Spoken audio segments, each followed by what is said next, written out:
বেঈমান কাফের মুশরিকের দল আল্লাহর পয়গম্বরকে মুলকুল ইয়ামিনের জামাত ডাক দিয়া বলে, এ আব্দুল্লাহ ছেলে মজিদ, আল্লাহুম্মা বারিক আলা মুহাম্মাদিন ওয়া আলা আলি মুহাম্মাদ কামা বারাকতা আলা ইব্রাহিম ওয়া আলা আলি ইব্রাহিম ইন্নাকা হামিদুম মজিদ।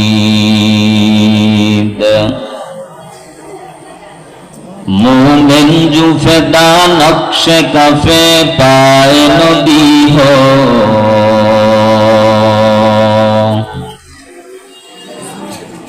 मोमिन जो फिदा नक्श कफे पाए नबी हो, ओ ज़ीर कदम आज भी आलम का खजीना, ओ ज़ीर कदम आज भी आलम का खजीना। गर सुन्नत नबवी की करे पैरवी उम्मत, गर सुन्नत नबवी की करे पैरवी उम्मत, तूफान से निकल जाएगा फिर इसका सफीना, तूफान से निकल जाएगा फिर इसका सफीना। आशिक हो बिरादर शहंशाह दो आलम, आशिक हो बिरादर शहंशाह दो आलम, मिश्को से ज़ियादा मुबारक जिसका पसीना, मिश्को से ज़ियादा मुबारक बदलाবে না। এ মক্কার জমিনে আমি মুহাম্মদ কোরআনের দাওয়াত বন্ধ করতে পারবো না, কোরআনের গান বন্ধ করা যাবে না। আবু জাহাল ডাক দিয়া বলে, মুহাম্মদ যদি এই মক্কার জমিনে কোরআনের দাওয়াত বন্ধ না করো, কোরআনের গান বন্ধ না করো, তাহলে মক্কার জমিন থেকে তোমারে তাড়ায় দিব, দেশান্তরিত করে দিব, এ মক্কার জমিনে থাকতে পারবা না। একবার নয়, দুইবার নয়, বেঈমান কাফের মুশরিকের দল আল্লাহর পয়গম্বরকে 80 থেকে 82 বার ডাইরেক্টলি ইনডাইরেক্টলি হত্যা করার পরিকল্পনা করেছে। একটু মহব্বতে আওয়াজ দিয়া বলেন, হেফাজত করেছেন কে? আরো জোরে বলেন কে? ওয়া মাকারু ওয়া মাকারাল্লাহ, ওয়া মাকারু ওয়া মাকারাল্লাহ, ওয়াল্লাহু খায়রুল মাকিরিন।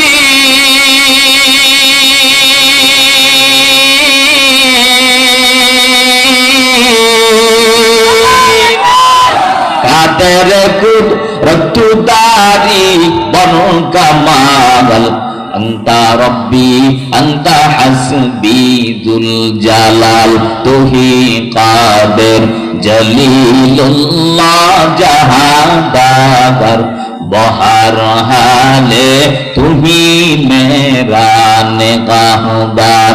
আল্লাহ আল্লাহ তু মেরা সত্তার হ্যায়, আল্লাহ আল্লাহ তু মেরা গফফার হ্যায়, ইয়া ইলাহি তু মেরা রহমান হ্যায়, ইয়া ইলাহি তু মেরা রহিম হ্যায়, ইয়া ইলাহি মিকুনাত শামসুল কমার, ইয়া ইলাহি তু तू मेरा माबूद है या इलाही तू मेरा माशूक है। আল্লাহ বলে তুই যত বড় চক্রান্তকারী হও, যত বড় ষড়যন্ত্রকারী হও, তোর চক্রান্ত বড় দুর্বল। রবের তৈরি করা আসমান থেকে আল্লাহর কৌশল বড় সবল। এই জমিনের ভিতরে মাদ্রাসা বন্ধ হবে না, মসজিদ বন্ধ হবে না। বাংলার টেকনাফ থেকে তেতুলিয়া, রূপসা থেকে পাথরিয়া, মাসজিদ থেকে মাগরিব, সীমাল থেকে দুনুক পর্যন্ত বেঈমান আর নাস্তিকের দল যারা ইসলামের বিরুদ্ধে কথা বলে, দ্বীনের বিরুদ্ধে কথা বলে, মাদ্রাসার বিরুদ্ধে কথা বলে, উলামায়ে কেরামের দিকে বাঁকা নজরে তাকায়। আল্লাহ বলেন এই জমিনের ভিতরে মাদ্রাসা বন্ধ হবে না, এই জমিনে মসজিদ থাকবে, এই জমিনে মাদ্রাসা থাকবে। বাংলার ঘরে ঘরে আমি আল্লাহ কোরআনের দাওয়াত পৌঁছায় দিব। জমিনের প্রত্যন্ত তৃণমূল পর্যায়ে আমি আল্লাহ কোরআনের বাতি জ্বালায় দিব। আল্লাহ বলেন এই জমিনের ভিতরে আমি আল্লাহ যেই বাতি জ্বালাবো, নাস্তিক বেঈমানেরা 17 বছর নয়, 2041 সাল নয়, কিয়ামত পর্যন্ত চেষ্টা করলেও রবের এই কোরআনের বাতিকে বন্ধ করতে পারবে না। জোরে বলেন ঠিক কিনা? আল্লাহ পাক পয়গম্বরকে হেফাজত করেছেন। মুসলমান নবীর উম্মত, নবী ডাক দিয়া বলে চাচা আমি আমার বাবারে দেখতে পারি নাই, অল্প বয়সে আমি আমার মাকে হারাইলাম। এ মক্কার জমিনে আপন বলতে আপনারা ছাড়া আমার কেউ নাই। আপনারাই যদি আমারে ধমক দেন, বলেন আমি মুহাম্মদ কার কাছে যাব, কোন ধমকিতে কাজ হবে না। এ মক্কার জমিনে কোরআনের দাওয়াত বন্ধ করা যাবে না। আবু জাহাল দারুন নদওয়া সংসদ ভবনের ভিতরে একটা গোল বৈঠক পরামর্শ করে, হে মক্কার মানুষ, যেভাবেই হোক না কেন আব্দুল্লাহ ছেলে মুহাম্মদের কোরআনের তেলাওয়াত বন্ধ করে দাও। বিশাল বড় একটা কনফারেন্স, একটা সেমিনারের ব্যবস্থা করে দিল। মুলকু ইয়ামিন থেকে জামাত নামের একজন জাদুকরকে ভাড়া করে আনা হয়। জামাত নামের জাদুকর আসার পর আবু জাহাল ডাক দিয়া বলে, জামাত এই যে তাকায় দেখো, মুহাম্মদ বিশাল বড় একটা জাদুকর, তার জাদু শুধু জমিনে নয় আসমান পর্যন্ত চলে যায়। আমি শুনেছি মুলকু ইয়ামিনের ভিতরে তোমার মতো বড় জাদুকর আর কেউ নাই। তোমার জাদুবিদ্যা মন্ত্র দ্বারা মুহাম্মদের জাদুবিদ্যাকে দমন করে দেওয়া লাগবে। যদি তুমি দমন করতে পারো, যত টাকা চাও, যত সম্পদ চাও সব বিলীন করে দিব। একটাই মাত্র শর্ত, তোমার জাদুবিদ্যার দ্বারা মুহাম্মদের জাদুবিদ্যাকে দমন করে দাও। মুলকু ইয়ামিনের জামাত বলে, এটা কোনো ব্যাপার নাকি, আপনি মুহাম্মদকে ডাক দেন। নবী আমার মুলকু ইয়ামিনের জামাতের সামনে হাজির। মুলকু ইয়ামিনের জামাতের সামনে হাজির হওয়ার পর জামাত নামের জাদুকর বলে, মুহাম্মদ তুমি নাকি বিশাল বড় একটা জাদুকর, কি তোমার জাদুবিদ্যা দেখাও। নবী ডাক দিয়া বলে, না আমার কোনো জাদু নাই, বিদ্যা মন্ত্র নাই, তুমি তোমার জাদু মন্ত্র দেখাও। জামাত বলে, আমি এমন বিশাল বড় একটা জাদুকর, আমি যদি আমার জাদু শুরু করি, আমার জাদুর সামনে তুমি দাঁড়া থাকতে পারবা না। অতএব মুহাম্মদ তুমি তোমার জাদুবিদ্যা আগে দেখাও। আল্লাহর পয়গম্বর হাজার হাজার কাফের মুশরিক বেঈমানের সামনে জবান খুলে মধুর সুরে আল্লাহর নাজিল করা কোরআনুল কারীম থেকে তেলাওয়াত শুরু করে দিয়েছে। জোরে বলেন আল্লাহু আকবার।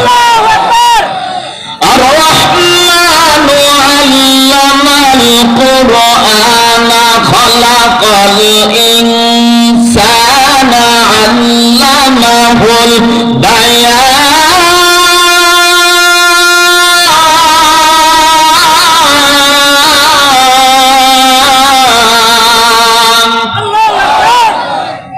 পিছনে অনেক ভাইরা জবানকে বন্ধ করে বসে আছে, মহাব্বতে একটু আওয়াজ দিয়ে দেন আল্লাহু আকবার। কোরআনের মজলিসে এসেছে, কথা বলতে চায় না, কিন্তু গানের মজলিসে গেলে, এই যে নির্বাচন আসলে, একটা বেনসন সিগারেট, এক কাপ চায়ের পিছনে দৌড়াইয়া সারাদিন গলা ফাটায়। যেই নেতা জীবনেও নামাজ পড়ে না, পশ্চিম দিকে তাকায় না, মাদ্রাসার বিরুদ্ধে বিষোদ্গার করে, মসজিদের বিরুদ্ধে কথা বলে, আলেমদের বিরুদ্ধে বাঁকা নজরে তাকায়, হাজারো নারীদের সাথে অপকর্ম করে, মদ গাঁজা ফেন্সিডিল নিয়ে বসে থাকে, এমন নেতা নেত্রীর পিছনে ছুটে সিগারেট আর চায়ের বিনিময়ে গলা ফাটায়া সার্টিফিকেট দিচ্ছে নেতার চরিত্র ফুলের মতো পবিত্র। গান বাজনা বলো ভালো লাগে, যে অশ্লীল গান শুনলেও গুনাহ, বললেও গুনাহ, শিরিক বিদআতে ভরা।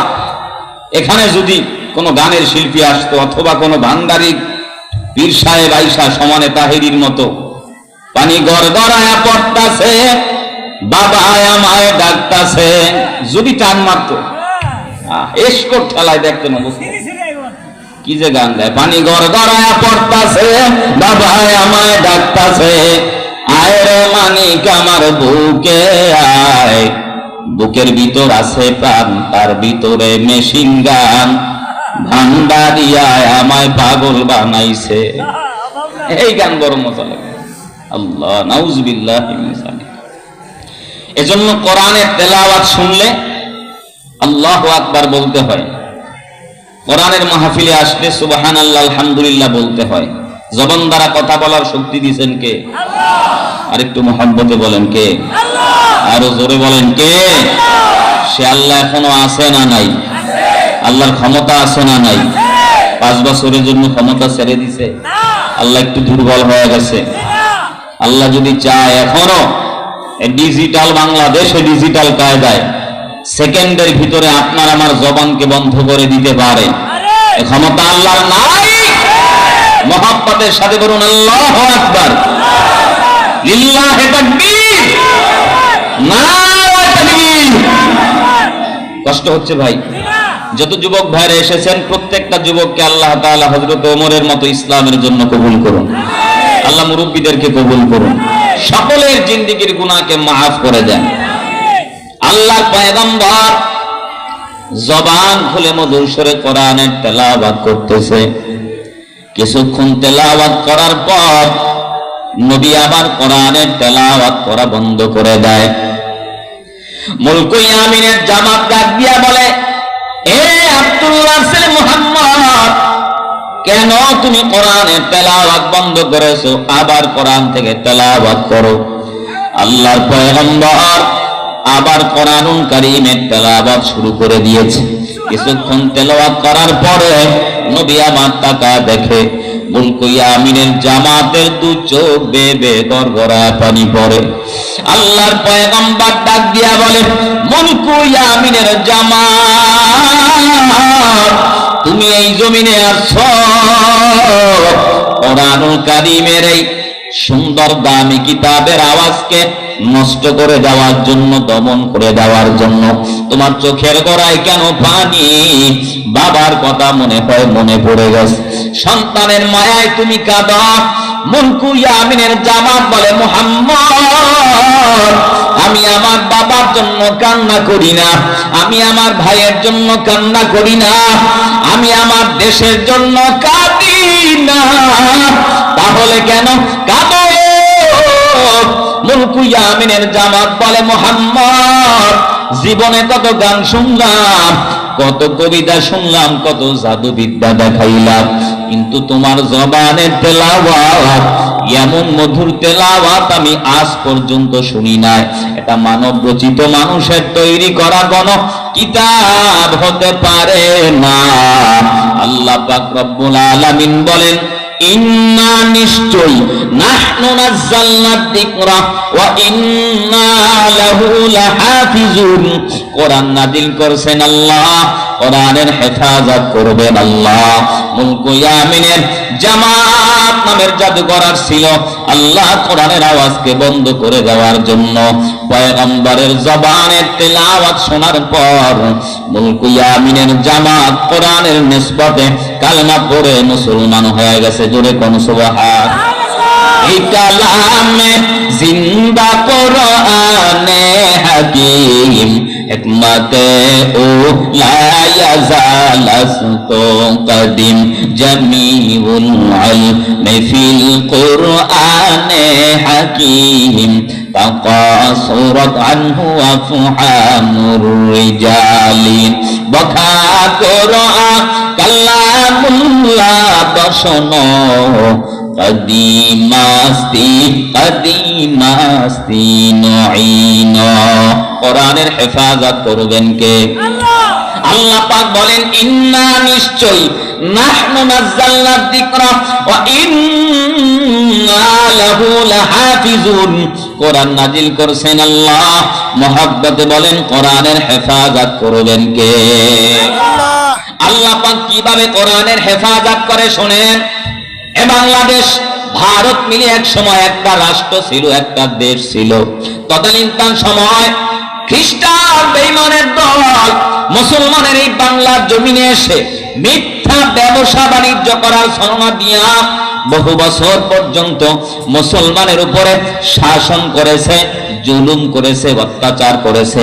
মুসলমানের জানমাল নিরাপত্তা নাই, মা বোনদের ইজ্জতের নিরাপত্তা নাই, মুসলমানের কন্যা, মুসলমানের ভাই, মুসলমানের সন্তান ঠিকভাবে বাজারেও যেতে পারে না, মার্কেটেও যেতে পারে না, লেখাপড়াও করতে পারে না। খ্রিস্টানদের অত্যাচার কি করা যায়? তদানীন্তন সময় জবর বিখ্যাত একজন আলেম শাহ আব্দুল আদিস মুহাদ্দিসে দেহলভী রাহমাতুল্লাহ আলাইহি বলেন, হে বাংলার মুসলমান, যদি খ্রিস্টানদের অত্যাচার থেকে বাঁচতে চাও, মুসলমানদের জান আর মালে নিরাপত্তা চাও, মা বোনদের ইজ্জত সম্মানে নিরাপত্তা চাও, তাহলে একটা মুক্তিযোদ্ধার আন্দোলন করো, ইংরেজ খেদাও আন্দোলন করো। খুব খেয়াল করবেন, আল্লাহর ওলি শাহ আব্দুল আদিস মুহাদ্দিসে দেহলভীর কথা শোনার পর মুসলমান আর খ্রিস্টানের সঙ্গে যুদ্ধ শুরু হয়ে গেল। যুদ্ধ চলতেছে। কিছুদিন যুদ্ধ চলার পর খ্রিস্টান বেঈমানেরা মুসলমানদের দিকে তাকায়। মুসলমানের হাতে কামান নাই, বিমান নাই, অস্ত্র নাই, রাইফেল নাই, ট্যাঙ্ক নাই, বোমা নাই। খ্রিস্টান বেঈমানেরা বলে অস্ত্র আমাদের, কামান আমাদের, বিমান আমাদের, রাইফেল আমাদের। মুসলমানের হাতে কামান নাই, বিমান নাই, অস্ত্র নাই, তারপরেও মুসলমানের সঙ্গে আমরা খ্রিস্টানেরা কেন যুদ্ধে মোকাবেলায় বিজয় অর্জন করতে পারি না? মুসলমানের কি এমন পাওয়ার? গোপনে গোপনে তারা তদন্ত করতেছে। কিছুদিন তদন্ত করার পর খ্রিস্টান বেঈমানেরা তদন্ত করে ফলাফল তাকায় দেখে, যদিও মুসলমানের হাতে কামান নাই, যদিও মুসলমানের হাতে বিমান নাই, যদিও মুসলমানের হাতে অস্ত্র নাই, লা তাহজান ইন্নাল্লাহ মা'না,